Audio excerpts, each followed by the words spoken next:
Michelle Habeck. Hi everybody, thanks for coming. Like Michelle said, I've been here just about 5 years. I moved here from Chicago. I am not just an urban homesteader, I'm a professor at the University of Texas in the Department of Theater and Dance, and before I moved out here I was working on Broadway musicals and Broadway plays, and they headhunted me, and I said, no way am I living in Texas, and then the people were great, and I drove through Bastrop one day, and 2 days later I bought this house. So, never say never. And when I bought this house, it was the house, and there was no landscaping whatsoever that had been done. So it was an open slate, and my grandparents are from Minnesota, and they were farmers, and my grandfather was a carpenter, and it passed over my parents' generation. They wanted nothing to do with farm animals, the whole thing, and I could not wait to get my hands dirty. So the first thing I did when I moved here is I started that garden that's on the east side of the house, and then I started moving slowly around the house. And 2 years into living here, about 2.5 years, I decided I was going to get chickens. And so the first thing that I did is I talked to all my neighbors, and I said, I think I'm going to get some chickens. I'm sorry, this is probably right in your line of fire. Yeah, tall people don't like neck yourself there. I'm short, so I can fit underneath it. But I just talked to my neighbors, and they were all cool with it, and I knew at the time not to get a rooster. Now I'm a rebel, and I have 3. But the neighbors still love it, and so I started with 3 girls. I still have the original 3, and it was a year later that I started thinking that if I were going to raise chickens, it'd be a good idea to raise heritage breeds and rare breeds instead of just raising the chickens for eggs. In the same vein that I was taking care to raise organic vegetables and heirloom vegetables, I thought I should transfer that same idea into the chickens. I raise chickens for eggs and companionship. I also raise meat chickens, so if you're a vegan, I'm very sorry, but if you raise chickens and don't eat your eggs, there are some people who do that, but I do raise chickens for the table, and the reason that I raise chickens for the table is for the same reason that I'm doing everything else. I care about what I'm putting into my body and what I'm sharing with people, and I feel that way not only about the vegetables, but about the eggs and the meat. So I take full responsibility from beginning to end for what I eat. So I eat a lot of chicken. I don't eat a lot of beef because I don't foresee a cattle here. I'd love to have goats, but I need more space. So how did I get started with the chickens? Well, let me go grab one thing here real quick.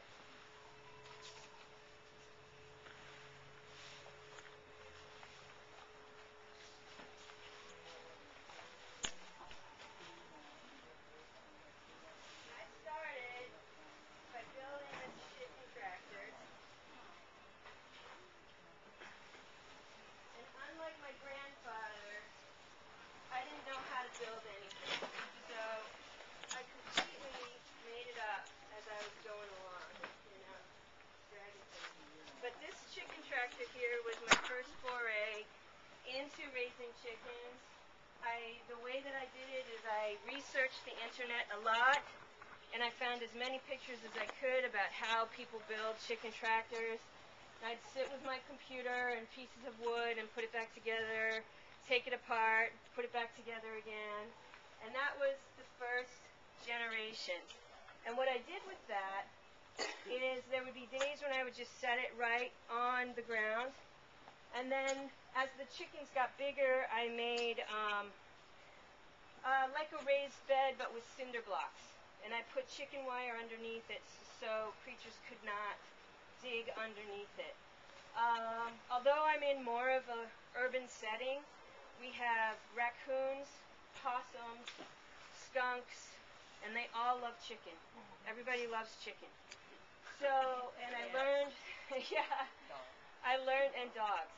Yeah, and there's lots of cats around here, but I have a feeling that the chickens would easily defend themselves against cats. You don't think so? No, I've lost some pretty good size to cats. Really? Okay, well, good to know. Starving cats. So I started with that, Feral cats. and then I just started thinking that I wanted the chickens to have more space. They were getting bigger, and it was plenty of space for quite a while, and I wasn't using this, I don't know what you call it, a pergola, or whatever this structure is. I wasn't really using it.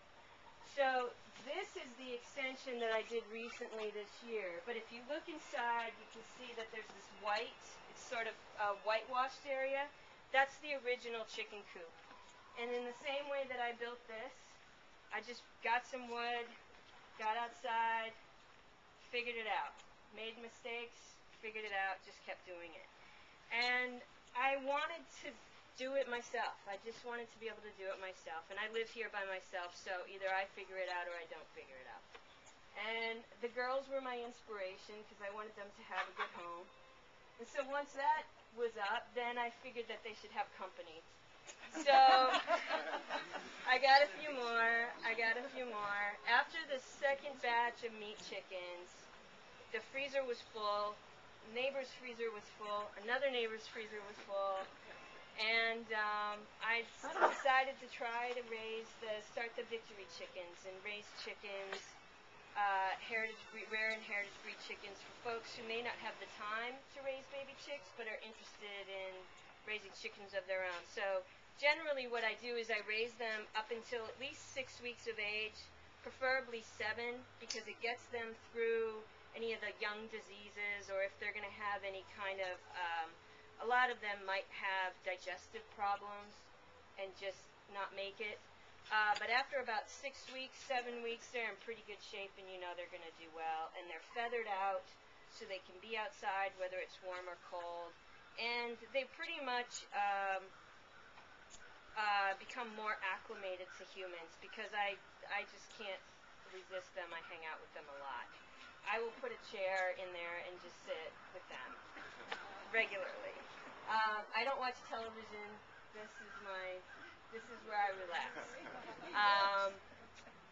So I just put it out there. I thought it would completely fail. I thought I would just end up with a whole lot of chickens. And I've now, with Darcy, I don't know how many chickens you've got for me. Quite a few. 40 so far, 60 next week. Yeah, I've sold over 300 pullets to people now.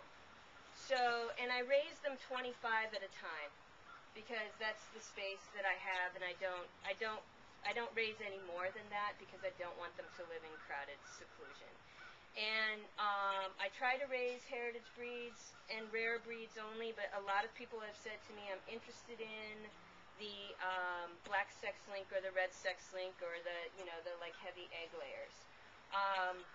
Something for all of you to know is the sex links sometimes don't lay more eggs than a heritage breed. If you get an Australope or a Rhode Island Red, they'll lay pretty much every day for you. So you can go that route, and I'm raising some of those now, but I generally try to keep the heavier population with the rare and heritage breeds. So all of this is just handmade by me. I figured it out. One thing I'm trying to do now is I use a lot of wood pallets, so I'll go around to McCoy's here in Bastrop. Will always put out their old wood pallets, and they're free to take. You just go by and take them. And what I try to do is I wait until there's a bunch of, like, saying, like 6 that are the same size, so that when I line them all up together, it's all, it's all the same height. But what I will do is I'll take the wood pallets, and I connect them with a 2x4 on the top and a 2x4 on the bottom. And this gives them stability, and then I can level it as well. How you doing? And then I just cover them with the chicken wire. And I've got different variations of the wood pallets around, but it's free wood. Some of them have the wood, the best ones that I've found have the wood horizontal on the front, and then it varies on the back. So it also helps with raccoon hands not being able to get through. They might be able to get through a little bit, but they can't get all the way in. So if you can find those that have the rotated or the layered slats. Those are the best ones to pick